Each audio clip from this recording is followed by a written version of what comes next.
Moments ago, Israel launched Operation Rising Lion, a targeted military operation to roll back the Iranian threat to Israel's very survival.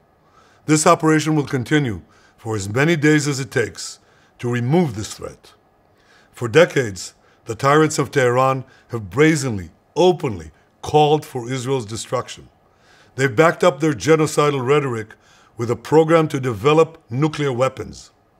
In recent years, Iran has produced enough highly enriched uranium for 9 atom bombs. 9. In recent months, Iran has taken steps that it has never taken before, steps to weaponize this enriched uranium. And if not stopped, Iran could produce a nuclear weapon in a very short time. It could be a year, it could be within a few months, less than a year. This is a clear and present danger to Israel's very survival.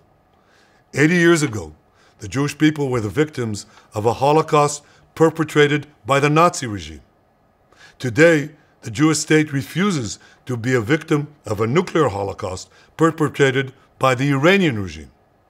Now, as Prime Minister, I've made it clear time and again, Israel will never allow those who call for our annihilation to develop the means to achieve that goal. Tonight, Israel backs those words with action. We struck at the heart of Iran's nuclear enrichment program. We struck at the heart of Iran's nuclear weaponization program. We targeted Iran's main enrichment facility in Natanz. We targeted Iran's leading nuclear scientists working on the Iranian bomb. We also struck at the heart of Iran's ballistic missile program. Last year, Iran fired 300 ballistic missiles at Israel. Each of these missiles carries a ton of explosives and threatens the lives of hundreds of people. Soon, those missiles could carry a nuclear payload, threatening the lives not of hundreds, but of millions. Iran is gearing up to produce 10,000 of those ballistic missiles within 3 years. Now just imagine 10,000 tons of TNT landing on a country the size of New Jersey. This is an intolerable threat. It too must be stopped. Iran is now working on what it calls the new plan to destroy Israel. You see, the old plan failed. Iran and its proxies tried to encircle Israel with a ring of fire and to attack us with the horrible attack of October 7th. But the people of Israel, the soldiers of Israel, rose like lions to defend our country. We crushed Hamas, we devastated Hezbollah, we hit Iranian proxies in Syria and Yemen. And when Iran directly attacked us twice last year, we struck back inside Iran itself. Yet in defending ourselves, we also defend others. We defend our Arab neighbors. They too have suffered from Iran's campaign of chaos and carnage. Our actions against Iran's proxy Hezbollah led to the establishment of a new government in Lebanon and the collapse of Assad's murderous regime in Syria. The peoples of those two countries now have a chance for a different future, a better future. So too do the brave people of Iran, and I have a message for them. Our fight is not with you. Our fight is with the brutal dictatorship that has oppressed you for 46 years.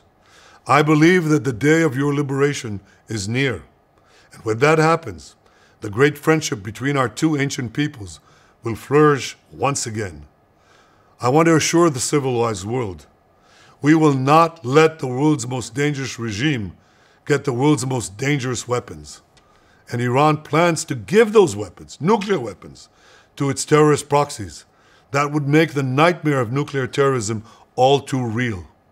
The increasing range of Iran's ballistic missiles would bring that nuclear nightmare to the cities of Europe and eventually to America. Remember, Iran calls Israel the small Satan. It calls America the great Satan. And this is why for decades, it's led millions in the chants of death to Israel and death to America. Today, Israel is responding to those genocidal calls with action and with a call of our own. Long live Israel and long live America. Our action will help make the world a much safer place. I want to thank President Trump for his leadership in confronting Iran's nuclear weapons program. He has made clear time and again that Iran cannot have a nuclear enrichment program. Today, it is clear that Iran is just buying for time. It refuses to agree to this basic requirement of peaceful nations. That is why we have no choice but to act, and act now. The hardest decision any leader has to make is to thwart a danger before it is fully materialized. Nearly a century ago, facing the Nazis, a generation of leaders failed to act in time. They were paralyzed by the horrors of World War I. They were determined to avoid war at all costs, and they got the worst war ever. They adopted a policy of appeasement. They closed their eyes and ears to all the warning signs.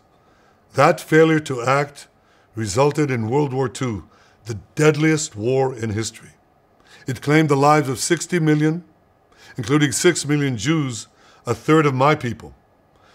After that war, the Jewish people and the Jewish state vowed, never again. Well, never again is now. Today, Israel has shown that we have learned the lessons of history. When enemies vow to destroy you, believe them. When enemies build weapons of mass death, stop them. As the Bible teaches us, when someone comes to kill you, rise and act first. This is exactly what Israel has done today. We have risen like lions to defend ourselves. Over 3,000 years ago, Moses gave the people of Israel a message that has steeled their resolve ever since. Be strong and courageous, he said. Today, our strong and courageous soldiers and people stand together to defend ourselves against those who seek our destruction. And by defending ourselves, we defend many others, and we roll back a murderous tyranny. Generations from now, history will record that our generation stood its ground, acted in time, and secured our common future. May God bless Israel. May God bless the forces of civilization everywhere. Thank you.